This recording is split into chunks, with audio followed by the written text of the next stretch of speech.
10:1-8 Matius 10:1-8 dan memanggil ke-12 muridnya, dia memberi mereka kuasa atas roh-roh najis untuk mengusir mereka dan untuk menyembuhkan semua penyakit dan semua kejahatan. Nah, nama ke-12 rasul itu adalah ini. Yang pertama, Simon, disebut Petrus, dan Andreas, saudaranya, Yakobus, anak Zebedeus, dan Yohanes, saudaranya, Philip dan Bartolome, Thomas dan Matius si pemungut cukai, Yakobus, putra Alfeus, dan Lebeus, bermarga Tadeus, Simon orang Kanaan, dan Yudas Iskariot yang mengkhianatinya. Yesus mengutus ke-12 orang ini dan memerintahkan mereka, mengatakan, jangan pergi ke jalan orang bukan Yahudi, dan jangan memasuki kota orang Samaria, tapi lebih baik pergi ke domba yang hilang dari Bani Israel, dan saat Anda pergi, khotbahkan, katakan, kerajaan surga sudah dekat. Sembuhkan yang sakit, bersihkan penderita kusta, bangkitkan yang mati, usir setan. Anda telah menerima dengan cuma-cuma, berikan dengan cuma-cuma. Matius 10:1-8 komentar. Memanggil murid selain memberitakan kabar baik, Yesus juga memanggil para murid untuk mengikuti Dia. Dia memiliki pelayanan kepada orang banyak. Dia memiliki pelayanan kepada sekelompok besar murid, dan Dia memiliki 12 rasul. 12 orang Dia latih untuk kepemimpinan secara lebih individual. Namun, para rasul yang Dia pilih tampaknya tidak terlalu luar biasa, tetapi umum dan lumrah. Mereka bukanlah pemimpin agama profesional. Faktanya, mereka sangat umum sehingga dibenci oleh elit agama. Tapi mungkin idenya adalah bahwa para pemimpin harus orang biasa, orang Kristen biasa. Dan mungkin juga pelajarannya adalah bahwa semua orang Kristen biasa harus terlibat dalam pemuridan. Salah satu perbedaan utama antara kekristenan Alkitabiah dan kekristenan pasca Alkitabiah adalah pembagian kaum awam dan pendeta pada masa pasca Alkitabiah, yang tampaknya sebagian besar tidak ada dalam kekristenan awal. Sikap elitis mencirikan kekristenan pasca Alkitabiah yang berakibat menekan kedewasaan orang percaya dan berkontribusi pada ketidaksuburan mereka. Pelayanan telah dilihat sebagai terbatas pada elit yang hanya didukung secara finansial oleh orang awam yang dilihat sebagai domba bodoh yang tidak mampu melakukan lebih dari mendengarkan ceramah, fasih dan bijaksana dari yang tercerahkan. Klerus. Inilah yang menjadi Yudaisme pada zaman Yesus. Tetapi elit pemimpin agama menjadi musuh utama Yesus. Model yang diusulkan oleh Yesus adalah bahwa setiap orang harus mengikuti teladannya. Dia tidak pernah membangun gedung atau mendirikan institusi meskipun dia tidak menentang opsi ini. Kekristenan pasca Alkitab cenderung dibangun di atas model korporat, menekankan program, institusi, bangunan, sementara individu diremehkan. Tetapi kekristenan yang Alkitabiah sangat menghargai individu. Kekristenan Alkitabiah mencontoh keluarga. Perintisan gereja saat ini difokuskan pada pendirian sebuah lembaga di lokasi baru, yang biasanya mencakup pembangunan gedung sebelum gereja dipertimbangkan untuk dirintis. Tetapi untuk membangun sebuah keluarga sedikit berbeda. Fokusnya adalah pada hubungan, bukan program. Orang tua tahu siapa anak-anaknya. Mereka tahu bahwa mereka memiliki wewenang dan tanggung jawab atas mereka untuk peneguhan mereka. Tapi dalam model korporasi, siapa orang tuanya?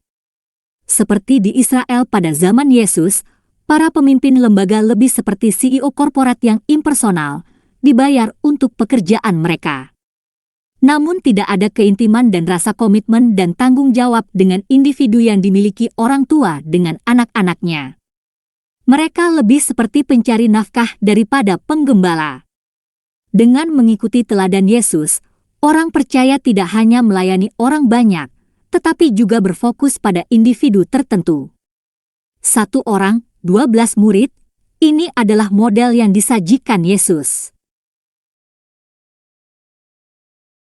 tapi itu dengan asumsi ada orang yang mau dimuridkan. Saya pikir orang seperti itu cukup langka hari ini. Karena itu menyiratkan asumsi tingkat ketundukan pada otoritas manusia yang cukup jauh bahkan di dalam komunitas Kristiani. Para petobat baru harus bersedia untuk dimuridkan pada tingkat individu atau dalam kelompok kecil, serta keluarga. Jika tidak, mereka tidak sepenuhnya mengikuti model yang Yesus berikan untuk kehidupan Kristiani. Murid-murid menyerahkan diri mereka bukan pada suatu institusi tetapi pada seorang individu. Baik pemuridan maupun pemuridan harus memiliki sikap-sikap ini. Tetapi saya mengenal orang-orang Kristen yang begitu terpengaruh oleh model korporat yang bahkan memengaruhi pandangan mereka tentang tanggung jawab orang tua dalam membesarkan anak-anak mereka. Mereka percaya bahwa kebanyakan orang tua tidak kompeten sebagai orang tua dan hanya segelintir elit yang kompeten untuk membesarkan anak.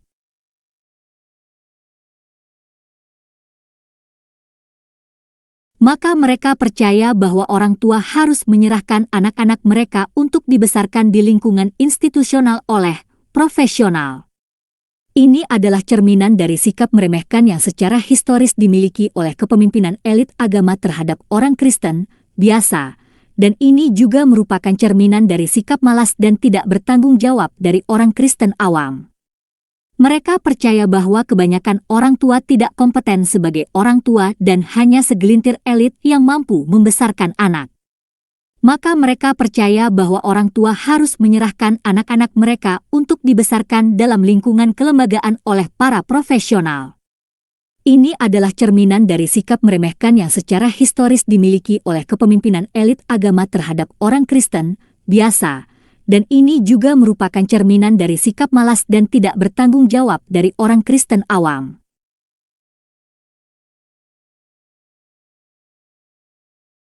Mereka percaya bahwa kebanyakan orang tua tidak kompeten sebagai orang tua dan hanya segelintir elit yang kompeten untuk membesarkan anak.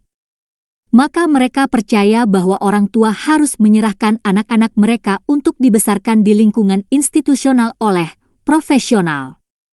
Ini adalah cerminan dari sikap meremehkan yang secara historis dimiliki oleh kepemimpinan elit agama terhadap orang Kristen biasa, dan ini juga merupakan cerminan dari sikap malas dan tidak bertanggung jawab dari orang Kristen awam.